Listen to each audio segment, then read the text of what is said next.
அப்ப ஈடேற்றத்தை தரக்கூடிய அந்த மறுமை வாழ்க்கைக்காக நாம் எதையெல்லாம் தெரிந்து கொள்ள வேண்டியிருக்குன்னா முதல்ல அல்லாஹ்னா யாருன்னு நம்ம தெரிஞ்சுக்கணும், மனுஷன்னா யாருன்னு தெரிஞ்சுக்கணும், இந்த வாழ்க்கைனா என்னன்னு தெரிஞ்சுக்கணும். நீங்க ஏன் பிறந்தீங்க, நீங்க ஏன் இறந்து போறீங்க, இந்த வாழ்க்கை எதற்காக கொடுக்கப்பட்டதுன்னு கேளுங்களேன். நீங்க கலெக்டர்கிட்ட போய் கேட்டாலும் சரி, ஜனாதிபதிட்ட போய் கேட்டாலும் சரி, அவன் எவ்வளவு பெரிய அறிவாளியா இருந்தா எந்த மனிதனாலும் இதற்கான பதிலை சொல்ல முடியாது. ஏன் தெரியாது. இது யாரு சொன்னாதான் தெரியும், அல்லாஹ் சொன்னாதான் தெரியும். அதை தெரிந்து கொண்டவர்கள் தான் நாம. அப்ப நம்ம அந்த மார்க்கம் சார்ந்த விஷயங்களை, கல்வியை கற்றுக்கொள்வதற்கு நாம அதிகமான முக்கியத்துவம் தந்து கொண்டே இருக்க வேண்டும். கல்வி நீங்க ஒரு நாளோட முடிஞ்சு போற விஷயம் இல்ல, ஒவ்வொரு நாளும் நாம் அதை தெரிஞ்சுக்கிட்டே இருக்கணும். அளவற்ற அருளாளனும் நிகரற்ற பேரன்புடையனுமாகிய எல்லாம் அல்ல அல்லாஹுவை போற்றி புகழ்ந்தவனாக ஆரம்பம் செய்கின்றேன். அன்பார்ந்த சகோதரர்களே, அல்லாஹ் நமக்கு இந்த உலகத்துல ஒரு வாழ்க்கையை தந்திருக்கின்றான் மனிதர்களுக்கு. இந்த உலகத்துல நமக்கு அடிப்படையாக வாழ்வதற்கு என்ன தேவை? எல்லாருமே என்ன செய்யறாங்கன்னா, ஒரு இயற்கை மார்க்கத்துல ஒரு மனிதனாகத்தான் வெளியே வர்றாங்க. அவர்கள் யூதர்களாகவோ கிறிஸ்துவர்களாகவோ மஜூசிகளாகவோ அவர்கள் என்ன செய்யறாங்கன்னா மாற்றப்படுறாங்க. அப்ப இயற்கை மார்க்கம் என்பது என்ன? இஸ்லாம் தான் இயற்கை மார்க்கம். அதை நம்ம அறிஞ்சு வச்சிருக்கோம். சரி, எது பயனுள்ள கல்வி? இப்ப பொதுவா நம்ம ஒரு விஷயத்தை மைண்ட்ல ஸ்டோர் பண்ணணும்னாக்கா நம்ம மூளை எப்படி செயல்படுதுங்கிறத நீங்க தெரிஞ்சு வச்சிருக்கணும். எப்ப நம்ம மூளை தகவலை சேமிச்சு வைக்கணும்னா, எது ரொம்ப முக்கியமானது நாம ஃபீல் பண்றோமோ அதை மட்டும் தான் நம்ம மூளை ஸ்டோர் பண்ணி வைக்கும். தேவையில்லாதது என்று எதெல்லாம் நம்முடைய மூளை நினைக்கிறதோ அதெல்லாம் ஆட்டோவா டிலீட் பண்ணிடும், சேமிச்சு வைக்காது. எது ரொம்ப தேவையானது என்று நாம் நினைக்கிறோமோ அதை மூளை சேமிச்சு வச்சுக்கும். ஒரு நடிகர் என்ன செய்யறாரு, தமிழகத்துல மிகப்பெரிய ஒரு அறியப்பட்ட நபராக இருக்கிறார். அவர்கிட்ட இல்லாத காசே இல்லை, கோடிகள்ல குளிக்கிறார். இப்ப எனக்கு காசு தான் வேணும் அப்படின்னு சொன்னா அவர் என்ன செய்யறாரு, அந்த காசை வச்சுக்கிட்டு நிம்மதியா இருக்கணும்ல. அவர் சொல்றாரு, என்னுடைய வாழ்க்கையில நான் ஒரு 10% கூட நிம்மதியா இல்லைங்கிறார். அப்ப அந்த காசு அவருக்கு யூஸ் ஆச்சா? யூஸ் ஆகலை. பணத்தை வச்சுன்னு அவுச்சியா திங்க முடியும்? பணங்கிறது தேவைக்கு தானேங்க. அது பாட்டுக்கு என்ன செய்யுது, நகையா வாங்கி போட்டு வச்சிருக்காங்க. வீட்டில் இருக்கக்கூடிய ஒரு புள்ள மௌத்தா போயிருச்சு, அந்த ஒரு பிள்ளைக்கு தானே எல்லாமே சேர்த்து வைக்கிறாங்க. இப்போ அந்த நகையை வச்சு என்ன செய்யறது? இப்படி நம்ம சகோதரருடைய ஒரு புள்ள மௌத்தா போயிருச்சு. அவர் என்ன சொல்றாரு, நான் ஒரு கட்டத்தில் என் வீடு வாசலாம் வித்துட்டு நான் எங்கேயாவது போயிடலான்னு பார்க்குறேன். ஏன்பா இப்படி பேசுறீங்க, இருந்த ஒரு புள்ள மௌத்தா போயிருச்சு. இன்னொருத்தர் என்ன செய்யறாருன்னா, என் கடையெல்லாம் நான் விட்டுற போறேன். என்னங்க தெரியும் கடை தண்ணியை விடுறீங்க, நல்லா குகோன்னு ஓடிக்கிட்டு இருக்கேங்க. இல்லைங்க பையன் சரியில்லைங்க. அவ பாருங்க, ஒரு மனிதனுக்கு எல்லாமே சேர்ந்து இருந்தாதான் அவன் நிம்மதியா இருப்பான். பணமும் இருக்கணும், ஆரோக்கியமும் இருக்கணும். இப்ப எல்லாமே காசு பணம் எல்லாமே இருக்குங்க. வீட்டில் கேன்சர் வந்துருச்சு, இப்ப நிம்மதியா இருப்பாங்களா? 50 பவுன் நகை இருக்கு, வைர கம்மல் இருக்கு, கார் இருக்கு, எல்லாமே இருக்கு, ஃப்ளைட்டு சொந்தமா ஹெலிகாப்டர் கூட வச்சிருக்காங்க. ஆனா கேன்சர் இருக்க, இப்ப நிம்மதியா இருப்பாங்களா? இருக்க முடியாத. அப்ப நீங்க கவனிங்க, ஒரு மனிதனுக்கு ஒட்டுமொத்தமாக பலதும் தேவைப்படுது. ஆனா அடிப்படையில் என்ன தேவைப்படுது? நிம்மதி தான் தேவைப்படுது. ஆரோக்கியமா இருக்கும்போது தான் புள்ள மௌத்தா போயிடும். அவர் ஆரோக்கியமா தான் இருக்காரு, புள்ள மௌத்தா போயிருச்சே. அப்ப அடிப்படையில் எது வேணும்னா நிம்மதி தான் வேணும். நிம்மதி தான் வேணுங்கிறதே தெரியாம நம்ம இவ்வளவு காலம் போயிடுச்சு பாருங்க. முதல்ல எதை தேடணுங்கிறத நமக்கு தெரிய மாட்டேங்குது. ஒருத்தங்க தேடுறாங்கல்லங்க, தேடுறதுக்கு முன்னாடி என்ன தெரிஞ்சிருக்கணும்? எதை தேட போறோங்கிறது தெரிஞ்சிருக்கணும்ல. முதல்ல மனிதர்களாகிய நமக்கு எது தேவை என்று சொன்னால் நிம்மதி தான் தேவை. அதுதான் நம்ம எல்லாருமே விரும்புறோம். உண்மையா இல்லையா? காசு வந்தாலும் பணம், காசு எதுக்கு நீங்க கேளுங்களேன். காசு இருந்தால் நல்ல சொந்தமாக ஒரு வீட்டை கட்டிக்கிட்டு 4 வீட்டை வாடகை விட்டு நிம்மதியாக உட்காந்து சாப்பிடலாம். அப்போ அதில் என்ன சேருது? நிம்மதி சேருதா இல்லையா? ஆரோக்கியம்ன்றீங்க, ஆரோக்கியமாக இருந்தால் என்ன? ஏங்க ஆரோக்கியமாக இருந்தால் நான் நிம்மதியாக இருக்கலாங்க. நீங்கள் எதை சொன்னாலும் அதுக்குள்ளே எதை ஆட் ஆகிக்கும்? நிம்மதி ஆட் ஆகிக்கும். சரி, இப்போ பயனுள்ள கல்வி என்று சொன்னால் எந்த கல்வி உங்களுக்கு நிம்மதியை தருமோ அதான் பயனுள்ள கல்வி. ஒரு கேள்வி, அந்த கேள்விக்கான பதிலை இப்ப நாம கண்டுபிடிக்கிறோம். இப்ப மனித சமுதாயம் எந்த கல்விக்கு அதிகமான முக்கியத்துவம் தராங்க? ஏன் தராங்க? பணம் வரும்.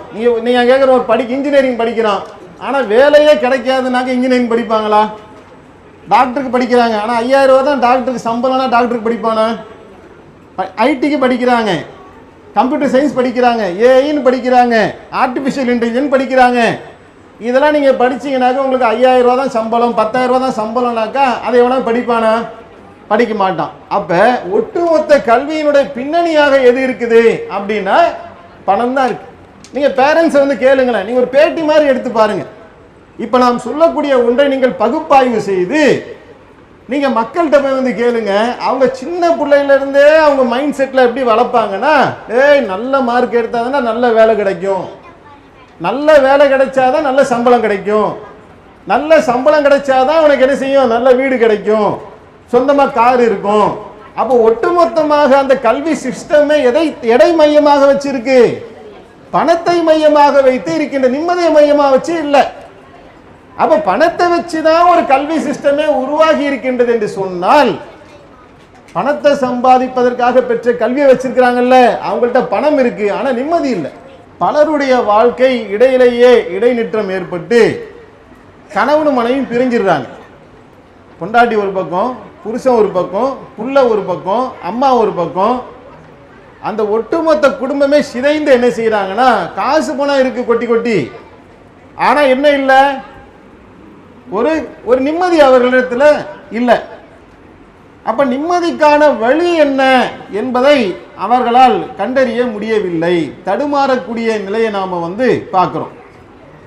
இந்த உலக கல்வியை பொருளாதாரத்தை மட்டுமே மையமாக வைத்து பயணிக்கிறாங்கல்ல, அவங்க காசு தான் நோக்கம் என்ற அடிப்படையில் ஒரு டாக்டர் வந்து உருவாகிறாங்க. சில சேவை செய்யக்கூடிய மருத்துவர்கள் இருக்கிறாங்க. ஆனால் பணம் தான் நோக்கம் என்ற அடிப்படையில் இருக்கக்கூடிய மருத்துவர்கள் என்ன செய்கிறாங்கன்னா, ட்ரீட்மெண்ட்டுக்கு வராங்கல்ல, வந்தவன்ட்ட அவனுக்கு தெரியாமே கிட்னியை கட் பண்ணி எடுத்துடுறாங்க. ஏன்னா 2 கிட்னி இருக்குல்லங்க, ஒரு கிட்னி இருந்தாலும் ஒருத்தன் வாழ முடியும். அவன் டாக்டர் என்ன பண்ணுறான், எனக்கு காசு வேணும், வயிற்று வலிக்குதுன்னு ஒருத்தன் வந்தானா அவனுக்கு தெரியாமல் அவன்கிட்ட கிட்னியை எடுத்துடுறாரு. 50-100 ரூபா திருடன் தனி, ஒரு கிட்னியவே திருடுறான இவன் திருடுறான். இவனுக்கு என்ன வேணும், இவனுக்கு பணம் வேணும். பணம் என்று சொன்னால் அதற்காக நான் எந்த எல்லைக்குமே போக தயார் என்ற நிலை இதான் நாட்டில் நடக்குதா இல்லையா? அடுத்து என்ன செய்யறான், ஒரு மருத்துவமனைக்கு கொண்டு போய் சேர்த்தோம் என்று சொன்னால் இறந்து போன ஒருவர்களை உயிரோடு இருக்கிறாங்கன்னு சொல்லி ட்ரீட்மெண்ட் தரான். 2 நாள் அவங்க ஐசியூல இருக்காங்க, யாரும் போய் பார்க்கக்கூடாது என்று 15 லட்சம் 20 லட்சம் பில்லை கொண்டு வந்துட்டு அதுக்கப்புறம் இறந்து போயிட்டாங்க. மருந்து எடுத்துகிட்டு போவாங்க, ஊசி எடுத்துகிட்டு போவாங்க, இப்படி ஓடுவாங்க அப்படி ஓடுவாங்க, காப்பாற்றிடுவோன்றாங்க. எப்படியா பணத்தை கட்டுங்கன்ற திருப்பி சொல்லிக்கிட்டே இருப்பான். கடைசியில் எதை கொடுப்பாங்க, டெட் பாடியை தான் கொடுப்பாங்க. அப்போ இவர்களுடைய அடிப்படை நோக்கம் என்ன, இங்கே பணத்தை சம்பாதிக்கும். இடையில வந்து ஒரு பெரிய பில்டிங் வந்து இடிஞ்சு விழுவுது சென்னையில். முகலிவாக்கம்ன்ற இடத்துல ஒரு பெரிய பில்டிங் வந்து இடிஞ்சு விழுவுது. ஏன் இடிஞ்சு விழுந்துச்சு அப்படிங்கிறத என்ன செய்யறான், கண்டுபிடிச்சு சொல்றான். இந்த பில்டிங்க்குன்னு போட வேண்டிய திக்னஸ் கம்பி இருக்குல்ல, அந்த சைஸ்ல கம்பி போடலையாம். அப்ப அதுல ஒருத்தன் என்ன செய்யறான், ஃப்ராடு வேலை பண்றான். அதுல எத்தனை பேர் சாவுறான், அதுல பல ஏழை கூலி தொழிலாளிகள் இறந்து போன காட்சியை நாம வந்து பார்க்கிறோம். தார் ரோடுன்னு போடுறவன் யாரு, இன்ஜினியர் தான் போறான், இன்ஜினியர் தானே செக் பண்றான். ஆனா அந்த ரோடு என்ன ஆகுதுனாக்கா கொஞ்ச நாள் பேந்துக்கிட்டு ஒண்ணும் இல்லாம போயிருது. அப்ப குழந்தைகளுக்கு கொடுக்க வேண்டிய பால் பவுடர்ல கலப்படம் பண்றான், பால்ல கலப்படம் பண்றான், உணவுல கலப்படம் பண்றான். எந்த உணவினால் கேன்சர் ஏற்படுமோ அதுல என்ன செய்யறான், கேன்சருக்கு உண்டான அனைத்தும் வரும் என்பதை தெரிந்தே கலப்படம் பண்ணுகின்றான் என்று சொன்னால் இவனுடைய கல்வி சிஸ்டம் எப்படி இருக்கு, மனித நேயத்தை பற்றியோ மனித சமுதாயத்தை பற்றியோ அவர்கள் கவலையே கிடையாது. எனக்கு பணம் வேண்டும் என்று சொன்னால் நான் என்ன வேணாலும் செய்ய தயார் என்கின்ற எல்லைக்கு இன்றைக்கு மனித சமுதாயம் போனதுக்கே காரணம் என்னவென்று சொன்னால், இதுல சில நல்லவர்களும் இருப்பாங்க, நம்ம எல்லாரையும் குறை சொல்ல முடியாது. ஒரு சாரார், ஒரு பெரும்பகுதியினர் இப்படி இன்னைக்கு ஆகிவிடக்கூடிய காட்சி நம்ம பார்க்கிறோமா இல்லையா? அப்ப இது பயனுள்ள கல்வியா? நீ பிஏ படிச்சானே, எம்ஏ படிச்சானே, டாக்டர் படிச்சானே, இன்ஜினியர் படிச்சானே, என்னைக்கு பிற மனிதர்களை நீ ஏமாற்ற வேண்டும் என்ற ஒரு முடிவுக்கு வந்து விட்டாயோ அது பயனுள்ள கல்வியா? பயனுள்ள கல்வி இல்லை. எது பயனுள்ள கல்வி? என்று சொன்னால் எந்த கல்வி நமக்கு நிம்மதியை தருமோ, எந்த கல்வி சமுதாயத்துக்கு நன்மையை தருமோ அதுதான் பயனுள்ள கல்வி. சரி, இந்த பயனுள்ள கல்வி என்னங்கிறத நம்ம விரிவா பார்க்கறதுக்கு முன்னாடி இப்போ ஒருத்தன் ஒழுக்கமாவே வாழ்றான்னு வச்சுக்குவோமே, அவன் திருடு பண்ணல, பொய் பண்ணல, பித்தலாட்டம் பண்ணல, அவன் கரெக்டா படிச்சான், நேர்மையா தான் இந்த உலகத்துல வாழ்றான், வாழ்ந்து மௌத்தா போறான்ல, மரணத்துக்கு அப்புறம் ஒரு வாழ்க்கை இருக்குல்ல, அதை பத்தி அவனுக்கு எதுவுமே தெரியல, அல்லாட்ட போய் நிக்கிறான் நாளைக்கு அல்லாஹ்வுடைய சன்னிதானத்துல, அவனுடைய நிலைமை எப்படி இருக்கும்? காசை சம்பாதிச்சிருப்பான், பணத்தை சம்பாதிச்சிருப்பான், வீடை கட்டியிருப்பான், நல்லவனா கூட இருந்திருப்பான். நல்லவன் என்று நாம் சொல்வது எந்த அடிப்படையில? உலக வாழ்க்கையில. கரெக்டா சொன்னீங்க. உலக வாழ்க்கையில நல்லவன்ற பேரை கூட எடுத்திருப்பான். ஆனால் அல்லாஹ்வுடைய பார்வையில் அவன் நல்லவனா? அவன் அல்லாஹ்வை அறியாமல் ஒரு வாழ்க்கையை வாழ்ந்துட்டான். அல்லாஹ்னா யாருன்னு தெரியல, இந்த வாழ்க்கைனா எதுக்குன்னு தெரியல, மரணம்னா என்னன்னு தெரியல, மரணத்துக்கு அப்புறம் ஒரு வாழ்க்கை இருக்குன்றது தெரியல. இதை எதுவுமே கத்துக் கொடுக்காத ஒரு கல்வி இருக்குல்ல, அது பயனுள்ள கல்வியா? அப்ப இதெல்லாம் பயனற்ற கல்வி என்று நாம எதை இப்ப விளங்கிக்கிறோமோ இதை நோக்கித்தான் சமுதாயமே படையெடுத்துக்கிட்டு இருக்கு. இப்ப நம்ம நாட்டினுடைய ஜனாதிபதியாக இருந்த அப்துல் கலாம் இருக்காருல்ல, அவரு ராக்கெட்டே விட்டாரு. ஆனால் அவர் சங்கராச்சாரியார் காலில் போய் விழுந்து கிடக்கிறார். ஏன்? ராக்கெட் விடுற அளவுக்கு என்ன இருக்கு? மூளை இருக்கு. அணுசோதனை பொக்ரான்ல வச்சு அணுசோதனை நடத்தக்கூடிய அளவுக்கு மூளை இருக்கு. ஆனால் எது இல்லை? அல்லாஹ் ஒருவனைத்தான் வணங்க வேண்டும், வேறு யாருக்குமே சைதா செய்யக்கூடாது என்கின்ற அடிப்படை அறிவு இல்லையே. அப்ப இந்த இந்த இந்த கல்வியெல்லாம் என்ன ஆகும்? வீணா போய் எந்த வகையிலும் என்ன செய்யாது, அவர்களுக்கு பயனளிக்காது. அப்ப பயனுள்ள கல்வி என்பது என்ன அப்படின்னு சொன்னா, இந்த வாழ்க்கையிலும் மறு உலக வாழ்க்கையிலும் ஒருவனுக்கு எது நிம்மதியை தருமோ, எது ஒருவனுக்கு ஈடேற்றத்தை தருமோ அதுதான் பயனுள்ள கல்வி. அந்த கல்வியை போதிப்பது தான் நம்முடைய ஜமாத்தினுடைய குறிக்கோளாக இருக்கின்றது. அதை சொல்வதற்காகத்தான் நபிமார்களும் வந்தார்கள். நான் கேட்கிறேங்க, இப்ப குர்ஆன் ஒன்று இருக்குங்க, அல்லாஹ்னு ஒருத்தன் இருக்கான், இதை பத்தி ஒருத்தருக்கு தெரியவே இல்லை, அவர் இந்த உலகத்துல வாழ முடியுமா இல்லை செத்துருவாரா? உங்க வீட்டுக்கு பக்கத்துல யாராவது இருப்பாங்களா நான் முஸ்லீம்? அவங்க பேர் சொல்லுங்களேன். உங்க வீட்டுக்கு பக்கத்துல முஸ்லீம் அல்லாதவங்க இருப்பாங்கல்ல, அவங்க போய் கேளுங்க, அல்லாஹ்னா யாருன்னு தெரியுமான்னு கேளுங்க, தெரியாதும்பாங்க. உதாரணத்துக்கு குர்ஆனை நீங்க படிச்சீங்களான்னு கேளுங்க, தெரியாது. ஹதீஸ் தெரியுமா? ஹதீஸா அப்படின்னா என்னதுன்னு கேட்பாங்க. இப்ப அல்லாஹ்னா யாருன்னு தெரியல, குர்ஆன்னா என்னன்னு தெரியல, ஹதீஸ்னா என்னன்னு தெரியல, இறை தூதர்னா என்னன்னு தெரியல. உஷா உயிரோட வாழ்றாங்களா செத்து போயிட்டாங்களா? சில நேரங்களில் நம்மளோட உஷா நல்லா இருப்பாங்க. பல பேர் என்ன செய்யறாங்க, நீதிபதியா இருக்காங்க. குர்ஆனை படிச்சுட்டா போய் நீதிபதியா இருக்காங்க இல்ல. இப்ப ஹதீஸை படிச்சுட்டா எல்லாரும் வந்து கலெக்டரா இருக்காங்க இல்ல. கோடி கோடியா சம்பாதிக்கிற அம்பானி அதானி யாரை கும்புறாரு? அல்லாஹ்வையா கும்புறாப்புல? பணம் கொட்டுத, அருள்மலை எங்க பொழியுது? வாங்க, இப்ப எவ்வளவு காசு வருதுன்னே அவனுக்கு கணக்கு தெரிய மாட்டேங்குது. எங்க இருந்து தான் காசு வருது தெரியாத அளவுக்கு பணம் கொட்டுது. அவங்க யாரை வணங்குறாங்க? அவங்க டெய்லி தகஜ தொழுது அல்லாட்ட அம்பானி பொண்டாட்டியும் அம்பானியும் சேர்ந்து துவா செஞ்சு பணமா கொட்டுதா? அப்ப இந்த உலகத்துல நல்லா கவனிங்க, ஒரு மனிதன் வாழ்வதற்கு, வார்த்தையை நல்லா கவனிக்கணும், வாழ்வதற்கு அல்லாஹ் தேவையில்லை, குர்ஆன் தேவையில்லை, ஹதீஸ் தேவையில்லை, எந்த ஒன்றும் அவன் அறிவே போதுமானது தானே. அதனால தான் வாழ்றான் அவன். இதெல்லாம் இல்லாட்டி வாழவே முடியாதுன்னா இதன் பக்கம் வந்திருப்பான். என்ன அறிவு எனக்கு போதுன்னு அவன் சொல்றான், என் திறமையால் வந்துச்சுன்னு அவன் சொல்றான். அப்படிதானே? சரி, அப்படி வாழ்றான்ல, அதுலதான் ட்விஸ்டே இருக்கு. அவன் நிம்மதியா இருக்கானு போய் அவன்கிட்ட கேளுங்க, கண்டிப்பா இருக்க.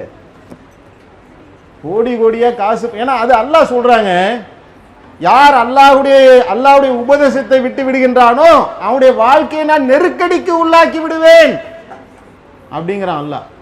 அப்போ வாழ்வார்கள், காசு பணம் இருக்கும், பதவி இருக்கும், எல்லாமே இருக்கும், நிம்மதி இருக்க. அது வேணும்னா எங்க வரணும்? இங்கதான் வந்தாகும்.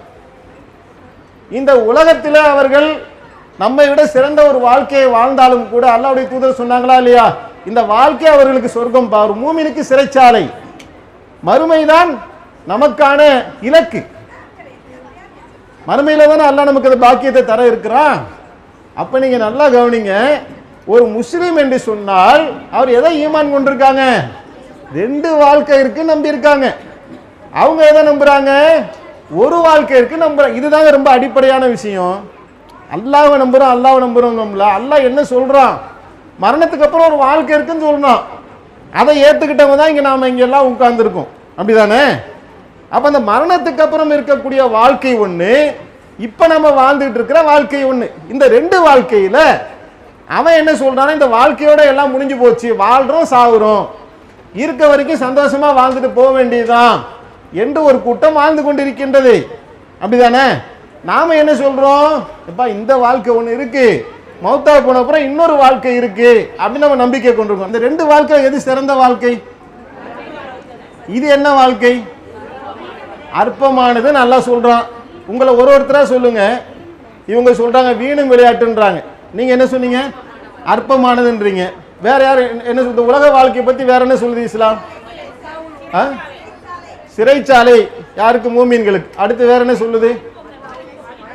வழிபோக்கனை போல இந்த உலகத்துல இருக்க வேணும்னு சொல்லப்படுது. வேற என்ன இருக்கு? கொசுவோடைய ரெக்கைக்கு, மாஷா அல்லாஹ், கொசுவோடைய ரெக்கைக்கு சமமானது. ஒரு இடத்துல அல்லாஹ்வுடைய தூதர் சொல்றாங்க, இறந்து போன காது அறுபட்ட ஒரு செத்து போன ஆட்டுக்குட்டியை தூக்கி கொண்டு அல்லாஹ்வுடைய தூதர் சொன்னார்கள், இதோடைய மதிப்பு என்ன கேட்டுவிட்டு சொன்னார்கள், இதை நாங்க விலை கொடுத்து வாங்க மாட்டோம், எங்கள்கிட்ட எந்த மதிப்பும் இல்லை என்று சொன்னார்கள். இதுதான் இந்த உலக வாழ்க்கைக்கு சமமானது என்று சொன்னார்கள். இப்படி அல்லாவே திருக்குறான்ல பாத்தீங்கன்னா உலக வாழ்க்கைக்கு நான் உதாரணம் சொல்றேன். அது வானத்திலிருந்து பொழிகின்ற மலையை போன்றது, பூமியில் உள்ள இருக்கக்கூடிய அந்த விளைச்சல்கள் எல்லாம் என்ன செய்து அது கவர்ச்சியாக வளர்கின்றது, பிறகு அது காய்ந்து சருகுகளாக ஆகிவிடுகின்றது, காற்று அதை அடித்து சென்று விடுகின்றது. அப்ப இந்த உலக வாழ்க்கை என்பது பார்க்க கொஞ்ச நாளைக்கு கவர்ச்சியா இருக்கும், ஒண்ணும் இல்லாம போயிடும். இதுதான் உலக வாழ்க்கை என்பதை ஒரு மூமினான பெண் தன்னுடைய உள்ளத்திலே ஏந்தி கொண்டாள் என்று சொன்னால், இது உண்மை என்பதை உறுதியாக நம்பிவிட்டாள் என்று சொன்னால், அவருடைய கவனம் எதை நோக்கி திரும்பும்? அதுக்கு என்ன தேவை அதை கத்துக்கிறதாங்க பயனுள்ள கல்வி. இந்த உலகத்துல ஒருத்தர் சம்பாதிக்க கத்துக்கிட்டாருங்க, அந்த சம்பாதிக்கக்கூடிய அந்த கல்வியை உலகத்துல பயனாக்கி அது மறுமைக்கும் பயனாக்குறாங்கல்ல, சக்சஸ், பயனுள்ள கல்வி. உலகத்தை மட்டுமே மையமாக வைத்து இங்கேயே சம்பாதிக்கணும், இங்கேயே வீடு கட்டணும், இங்கேயே நாம நிரந்தரமாக இருக்க போறோம் என்ற எண்ணத்திலே நாம் எதையெல்லாம் செய்கிறோமோ அது ஒரு கட்டத்தில் காணல் நீராக அழிக்கப்பட்டு விடும், ஒன்றும் இல்லாமல் ஆகிவிடும். அல்லாஹ்விடத்தில் எந்த பெருமதியும் அதற்கு இருக்காது. அப்ப ஈடேற்றத்தை தரக்கூடிய அந்த மறுமை வாழ்க்கைக்காக நாம் எதையெல்லாம் தெரிந்து கொள்ள வேண்டி இருக்குன்னா, முதல்ல அல்லாஹ்னா யாருன்னு நம்ம தெரிஞ்சுக்கணும், மனுஷன்னா யாருன்னு தெரிஞ்சுக்கணும், இந்த வாழ்க்கைனா என்னன்னு தெரிஞ்சுக்கணும், ஏன் பிறந்தோம், ஏன் சாகிறோம், செத்ததுக்கு அப்புறம் என்ன ஆகுறோம், இந்த வாழ்க்கை எதற்காக கொடுக்கப்பட்டது, நீங்க ஏன் பிறந்தீங்க, நீங்க ஏன் இறந்து போறீங்க, இந்த வாழ்க்கை எதற்காக கொடுக்கப்பட்டதுன்னு கேளுங்களேன். நீங்க கலெக்டர்கிட்ட போய் கேட்டாலும் சரி, ஜனாதிபதிட்ட போய் கேட்டாலும் சரி, அவன் எவ்வளவு பெரிய அறிவாளியா இருந்தாலும் ஏஐட்ட போய் கேட்டா கூட அது மார்க்கம் சம்பந்தமான விஷயம் அப்டேட் கொடுத்ததுனால சொல்லுது. எந்த மனிதனாலும் இதற்கான பதிலை சொல்ல முடியாது. ஏன் தெரியாது. இது யாரு சொன்னாதான் தெரியும்? அல்லாஹ் சொன்னாதான் தெரியும். அதை தெரிந்து கொண்டவர்கள் தான் நாம. அப்ப நம்ம அந்த மார்க்கம் சார்ந்த விஷயங்களை, கல்வியை கற்றுக்கொள்வதற்கு நாம அதிகமான முக்கியத்துவம் தந்து கொண்டே இருக்க வேண்டும். கல்வி நீங்க ஒரு நாளோட முடிஞ்சு போற விஷயம் இல்ல, ஒவ்வொரு நாளும் நாம் அதை தெரிஞ்சுக்கிட்டே இருக்கணும். இப்ப அல்லாஹ் இருக்கான், கல்வியுடைய அவசியத்தை சொல்றேன். அல்லாஹ் கேட்ட பிரார்த்தனை செஞ்சா கொடுப்பானா இல்லையா? கொடுப்பான்ல. நம்ம அல்லாஹ் வணங்குறது எதுக்காக? இல்லைங்க, நான் போய் ஒரு கல்லை வச்சு என்ன செய்யறேன் கேட்கிறேன், இப்ப இந்த கல் எனக்கு தருமா? நான் ஒரு மரத்துக்கிட்ட போய் கேட்கிறேன், இந்த மரம் எனக்கு தருமா? தராது. இப்ப நான் அல்லாஹ்ட்ட கேட்டா அல்லாஹ் தருவான்ல. அல்லாஹ் சொல்றான், பிரார்த்தனை செய்தால் உங்களுக்கு எந்த பதிலும் அளிக்காத, அதுகிட்ட போய் நீ ஏன்பா கேட்கிற? நான் பிரார்த்தனை செஞ்சா பதில் அளிக்கக்கூடியவனாக இருக்கிறேன்னு அல்லாஹ் சொல்றான். நம்மள எல்லாருமே பிரார்த்தனை செஞ்சிருக்கோம்ல, அல்லாஹ் பிரார்த்தனை செய்தால் பதில் அளிப்பேன்னு அல்லாஹ் சொல்றான்ல. நான் ஒரு கல்லுகிட்ட கேட்டா அது கடவுள் இல்லை என்பதற்கு ஆதாரமே அல்லாஹ் தான் சொல்லிட்டு இருக்கிறான். நீ பிரார்த்தனை செய்யப்பா, அது உனக்கு பதில் அளிக்குதான் கேட்கிறான், அப்ப அது கடவுள் இல்லை. அல்லாஹ் தன்னை இறைவன் என்று நிலைநிறுத்துவதற்கே எதைத்தான் ஆதாரமா காட்டுறான்? நீ என்கிட்ட கேட்டா நான் பதில் அளிப்பேங்கிறான். இது ரொம்ப ரொம்ப வேலிடான பாயிண்ட் உங்களுக்கு.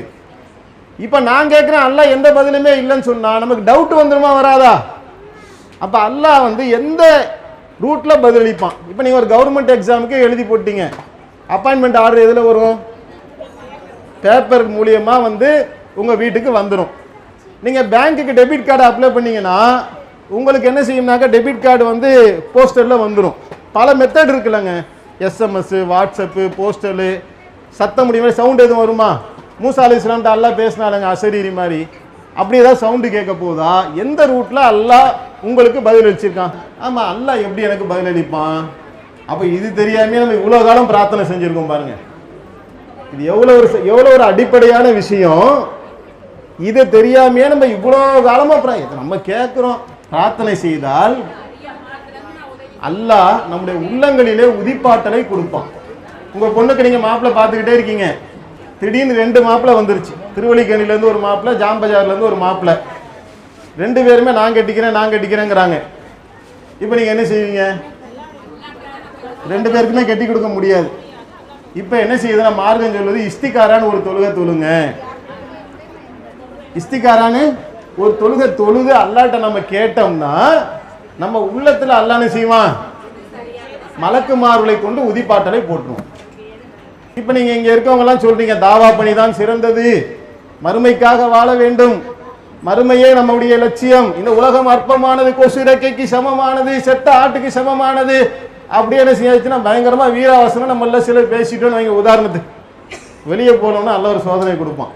அந்த சோதனையில மறுமைக்காக நாம் இருக்கிறோமா, இந்த உலகத்தின் பக்கம் சாயிரமான்னு செக் பண்ற மாதிரியே ஒரு சோதனை அல்லாஹ் கொடுத்துருவான். உதாரணத்துக்கு சொல்றேன், வந்துதான் ஆகணும் இல்லை, வரலாம். இப்ப இந்த சோதிச்சு தான் அல்லாஹ் வந்து நம்மளை அறியணும்ன்ற பலகீனத்துல அல்லாஹ் இருக்கானா? அப்புறம் எதுக்கு அல்லாஹ் நம்மளை பத்தி தான் எல்லாமே அல்லாஹ்வுக்கு தெரியுமே. நம்மள பலரும் என்ன நினைக்கிறோம்னா அல்லாஹ் தெரிஞ்சுக்கிறதுக்காக சோதிக்கிறான்னு நினைக்கிறோம். அல்லாஹ்க்கு தான் எல்லாமே தெரியுமே, சோதனை கொடுக்காமே நம்மளை பத்தி அல்லாஹ்வுக்கு தெரியுங்க. நம்ம வாழ்றோம்ல, நம்ம மௌத்தா போற வரைக்கும் நம்ம என்ன சேட்டையெல்லாம் பண்ணுவோம்னு அல்லாஹ்வுக்கு எல்லாமே தெரியும். நம்ம நல்லது செய்வோமா, கெட்டது செய்வோமா, தர்மம் செய்வோமா, தொழுவோமா, தொழ மாட்டோமா, நாளைக்கு காலையில் நம்மள யார் யாரெல்லாம் ஃபஜ்ர் தொழுவோம், யாரெல்லாம் ஃபஜ்ர் தொழுவாமல் கொரட்டை விட்டு தூங்க போகிறோம், நம்மள யார் யாரெல்லாம் நல்ல சாலிகான பெண்ணா வாழ்ந்து மரணிக்க போகிறோம், நம்மள யாரெல்லாம் சேட்டை செய்ய போகிறோம், எல்லாமே யாருக்கு தெரியும்? அல்லாஹ்வுக்கு தெரியும். அப்போ அந்த சோதனைங்கிறத எதுக்காகத்தான்? நம்மை பற்றி நாம் நம்முடைய முகத்திரையை அல்லாஹ் கிழிச்சு காட்டிடுவான். இந்தா பெரிய அங்கே போய் என்ன செஞ்ச, தாவா தான் பெருசு, மறுமை தான் பெருசுன்னு பேசியிருந்தா உன் நிலைமை என்னன்னு பாரு அப்படின்னு நல்லா காட்டிடுவோம். இப்போ அதை வச்சு நம்ம என்ன செய்யணும்? ஓஹோ, நான் இவ்வளோ பலகீனத்தில் இருக்கிறேனா, இனிமேட்டு நான் என்ன செய்கிறேன், நான் என்ன சரி செஞ்சுக்கிறேன் அப்படின்ற வாய்ப்பு அந்த சோதனை மூலமாக தான் நமக்கு தெரியுது. ஒரு பையன்கிட்ட எக்ஸாம் எழுதுறாங்க, அவன் சொல்லுவான் வீட்டில் வந்து, அம்மா எல்லாத்தையும் கரைச்சி குடிச்சிட்டம்மா, அப்படி பண்ணிட்டேன் இப்படி பண்ணிட்டேம்மா, மார்க் வந்த அப்புறம் தான் தெரியும் அவனுடைய பலகீனம் என்னங்கிறது. அப்போ சோதனைகள் மூலமாக நம்முடைய ஈமானை நாம் என்ன செய்ய முடியும்? அறிந்து கொள்ள முடியும். ஆனா பலரும் நினைக்கக்கூடியது என்ன தெரியுமா? அல்லாஹ் நம்மளை சோதிக்கிறது அவன் அறிஞ்சிக்கிறதுக்காக. அப்படி கிடையாது. இப்படியாக மார்க்கத்திலே நாம் அறிந்து கொள்ள வேண்டிய விஷயங்கள் நிறைய இருக்கு. நம்ம பிரார்த்தனை செஞ்சா அல்லாஹ் தருவான்னு சொன்னோம்ல, பிரார்த்தனை செஞ்சா அல்லாஹ் தருவான்ட்டு எந்த அல்லாஹ்வை பார்க்கிறோமோ அதே அல்லாஹ் தான் நாடியதை செய்யக்கூடிய, கேட்டாலும் கொடுக்கணும்னு அவசியமே இல்லை. அல்லாஹ் அவன் நாடினா கொடுப்பான். நபிமார்கள் கேட்டதே அல்லாஹ் கொடுக்கலையேங்க. நபிமார்கள் கேட்டதுல கொடுத்ததும் இருக்கு, கொடுக்காததும் இருக்கு. இருக்கா இல்லையா? அப்ப நம்ம என்ன செஞ்சிடக்கூடாது, ஒன்றை மட்டும் ஃபோக்கஸ் பண்ணிடக்கூடாது. அல்லாஹ் கேட்டா தருவான், கேட்டா தருவான்னா, கேட்டு தரலன்னா நமக்கு என்ன ஆயிரும்? அல்லாஹ் கேட்டான் தருவான்னு சொன்னே தரலையே, ஒரு ஏமாற்றம் வந்துடும். அல்லாஹ் தன் நாடியதை செய்யக்கூடிய எஜமானன். அங்கதான் அல்லாஹ் என்ன செய்யறான்? தன்னுடைய அதிகாரத்தை நிலைநிறுத்தக்கூடிய இடம் எது? எதுங்க? அவன் எதை நினைக்கிறான் தருவான். ரெண்டாவது அவன் ஞானம் மிக்கவன். ஒருவேளை நான் கேட்டதே சரியில்லாததா இருக்கும். எனக்கு என்னங்க தெரியும்? நான் ஒரு வண்டி வேணும்னு கேட்கறேங்க உதாரணத்துக்கு. அந்த வண்டியை வாங்கிட்டு போய் நான் ஆக்சிடென்ட் ஆகி கால் உடையினா அல்லாஹ் எனக்கு வண்டியை தருவானா? தரமாட்டான். அப்ப அல்லாஹ் எப்படியாப்பட்டவனா இருக்கான்? ஞானம் உடையவனாக இருக்கிறான். எப்ப நீ தெரியாதனமா கேட்கிற, உனக்கு எது நல்லதுங்கிறது எனக்கு தான் தெரியும். அப்ப அல்லாஹ் அதை தராம இருப்பதே நமக்கு சிறந்தது அப்படிங்கிறத நம்ம புரிஞ்சுக்கிறோம்ல. இது மாதிரி மார்க்கத்தில் நாம் நிறைய தெரிந்து கொள்ள வேண்டிய விஷயங்கள் இருக்கின்றது. ஒவ்வொரு நாளும் நம்ம எதை கத்துக்கிறோம் தெரியுமா? இவ்வளோ நாளா இது எனக்கு தெரியலங்கிறது தான் நம்ம தெரிஞ்சுக்கிட்டு இருக்கிறோம். ஒவ்வொரு நாளும் நம்ம எதை தெரிஞ்சுக்கிறோம்? தெரியலங்கிறத தெரிஞ்சுக்கிட்டு இருக்கணும். தெரிஞ்சிச்சுன்னு சேர்த்தீங்கன்னா நமக்கு என்ன ஆயிரும்? மண்டகரம் வந்துடும், பெருமை வந்துடும். ஒவ்வொரு நாளும் நாம் எதை தெரிந்து கொண்டிருக்கிறோம்? தெரியவில்லை என்பதை நான் தெரிந்து கொண்டேன். இவ்வளவு நாளா எனக்கு இது தெரியலங்கிறத இன்னைக்கு நான் தெரிஞ்சுக்கிட்டேன். ஓகே தானே? இப்படியாக இந்த மார்க்கம் சார்ந்த விஷயங்களை நாம் கற்க கற்க கற்க நம்முடைய வாழ்க்கையில பல நிம்மதிகளை அல்லாஹ் தருவார். இப்ப பாருங்க, அபு தல்ஹாவுடைய மனைவி ஒரு சம்பவத்தை உங்களுக்கு சொன்னாக்கா தெளிவா புரியுன்றதுக்காக, பொதுவா பெண்கள் குழந்தைகள் மீது ரொம்ப பாசம் வச்சிருப்பாங்க. ஒரு தாய்க்கு ஒரு குழந்தை மௌத்தா போயிட்டாக்கா எவ்வளவு பெரிய சோகமா இருப்பாங்க. சோகமா இருப்பாங்களா? இருக்க மாட்டாங்களா? இருப்பாங்க. எல்லா பெண்களும் இதற்கு உட்பட்டவர்கள் தான். ஆனா அபு தல்ஹா வெளியே போயிட்டு வீட்டுக்கு வந்த உடனே கேட்கிறாங்க, அவர் போயிட்டு வரதுக்குள்ள குழந்தை மௌத்தா போயிடுச்சு. கேட்குறாங்க, குழந்தை எப்படி இருக்கு? அவங்க என்ன பதில சொல்றாங்க? முன்பை விட நிம்மதியாக தூங்கி கொண்டிருக்கின்றது. ஏன்னா தூக்கன்றது ஒரு பொய்யும் சொல்லல, உண்மையை தான் சொல்றாங்க. வெளியூர்ல இருந்து வந்த கணவரோட இல்லற வாழ்க்கையில் அவர்கள் ஈடுபடுகின்றார்கள். குழந்தை மரணித்த நிலையில் இது சாத்தியமா? இவர்களுக்கு எப்படி இது சாத்தியமாச்சு என்று சொன்னால், அல்லாஹ் கொடுத்த ஒன்றை அல்லாஹ் எடுத்துக் கொள்வதற்கு அவனுக்கு அதிகாரம் இருக்கின்றது என்பதை ஆணித்தரமா நம்பினதுனால தான் அந்த உள்ளத்துக்கு அல்லாஹ் அவ்வளவு பெரிய அமைதியை கொடுத்திருந்தான். உள்ளத்துல அமைதி இல்லைன்னா இல்லற வாழ்க்கை என்பது சாத்தியமே இல்லை. அப்படிதானே? அப்ப பாருங்க, எவ்வளவு மார்க்க தெளிவு. இந்த கல்வி இருக்க போய் தான் அந்த தெளிவு வந்துச்சு. இதை விட எனக்கு சிறந்த ஒன்றை அல்லாஹ் கொடுப்பான் என்ற உறுதி இருந்த காரணத்தினால்தான் அந்த இடத்துல அவ்வளவு பெரிய அமைதி இருந்துச்சு. பிறகு கணவர்கிட்ட சொல்றாங்க, அவர் கொதிச்சு எழுற, இதையும் முன்னாடியே சொல்லல என்று உடனே அல்லாஹ்வுடைய தூதர்கிட்ட காலையிலே என்ன செய்யறாங்க? கம்ப்ளைண்ட்டை கொண்டு போறாங்க. அப்ப அல்லாஹ்வுடைய தூதர் இந்த விவரத்தை கேட்டுட்டு, உங்க இருவருடைய இல்லற வாழ்க்கையில அல்லாஹ் பரக்கத் செய்வான் என்று துவா செய்றாங்க. இப்ப பாருங்க, அல்லாஹ்வுடைய அருளுக்குரியவர்களாக நாம் மாற வேண்டும் என்று சொன்னால் இஸ்லாமிய கல்வி அவசியம். அல்லாஹ்னா யாரும் தெரிஞ்சிருக்கணும், தூதர்னா யாரும் தெரிஞ்சிருக்கணும், குர்ஆன்னா என்னன்னு தெரிஞ்சிருக்கணும், நான் யார் என்பதை தெரிந்திருக்கணும். மனுஷன்னா யாரு, பலம் என்ன, பலகீனம் என்ன, கணவன்னா யாரு, பையன்னா யாரு, மாமியார்னா என்ன, நாத்தனார்னா என்ன, சொந்த பந்தம்னா என்ன, யாரை எங்க வைக்கணும், இதை எல்லாம் மார்க்கம் நமக்கு கத்துத்தருது. இந்த உலகத்திலே ஒருவன் நிம்மதியாக வாழ வேண்டும் என்று நினைத்தால் குர்ஆனுடைய போதனைகளை, அல்லாஹ்வுடைய தூதருடைய போதனைகளை அவன் கை கொள்ளாமல் இந்த உலகத்தில் அவனால் நிம்மதியா வாழ முடியாது. இந்த உலக வாழ்க்கைக்கும் மறு வாழ்க்கைக்கும் ஈடேற்றத்தை தரக்கூடிய ஒரு அற்புதமான ஒரு வழிகாட்டுதல் தான் இந்த திருக்குர்ஆன். அப்படிங்கிறத நாம் என்ன செய்யணும்? உள்வாங்கி கொண்டு மார்க்கத்தை கற்பதற்கு நாம நிறைய முயற்சிகள் எடுத்துக்கிட்டே இருக்கும். பொதுவாகவே நம்முடைய பலம் என்ன, பலகீனம் என்ன அப்படின்னா, சுத்தி இருக்கவங்க என்ன செய்யறாங்களோ அது நம்மளை பாதிக்கும். ஒரு பாத்திரம் இருக்கு, அதை நெருப்புக்கு பக்கத்துல வச்சிருந்தீங்கன்னா அது என்ன ஆகும்? அது சூடாகும்ல. அந்த மாதிரி நாம் யாரோடு பழகுறோமோ அவர்களுடைய இயல்பு நம்மளை பாதிக்கும். நீங்க நல்ல தொழுகையாளிகளோட, நல்ல மார்க்க சிந்தனை உள்ளவர்களோடு, நல்ல பிரச்சார சிந்தனை உள்ளவர்களோடு நீங்க பழகுனீங்கன்னா உங்களுடைய இயல்பும் அந்த மாதிரி மாறும். அப்ப நீங்க தொடர்ச்சியாக நீங்க ஜமாத்துக்கு வர வர வர வர உங்களுக்கு என்ன ஆகும்னா, ஒரு கட்டத்துல அந்த மார்க்கத்துடைய சிந்தனைக்கு டெவலப் ஆகுது உங்களுக்கே தெரியாது. அவ்வளவு ஒரு தெளிவை, ஒரு உறுதியை அல்லாஹ் நம்முடைய பாதங்களை உறுதிப்படுத்தக்கூடிய ஒரு பாக்கியத்தை நமக்கு தந்துருவான்.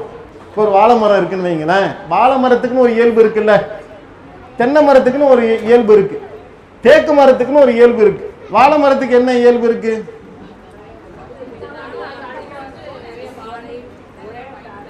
வாழை மரத்துல இருந்து வாழைப்பழம் வருது. தென்னை மரத்துல இருந்து வாழைப்பழம் வருமா? வராது. வாழை மரத்தை வச்சு ஜன்னல் செய்ய முடியுமா?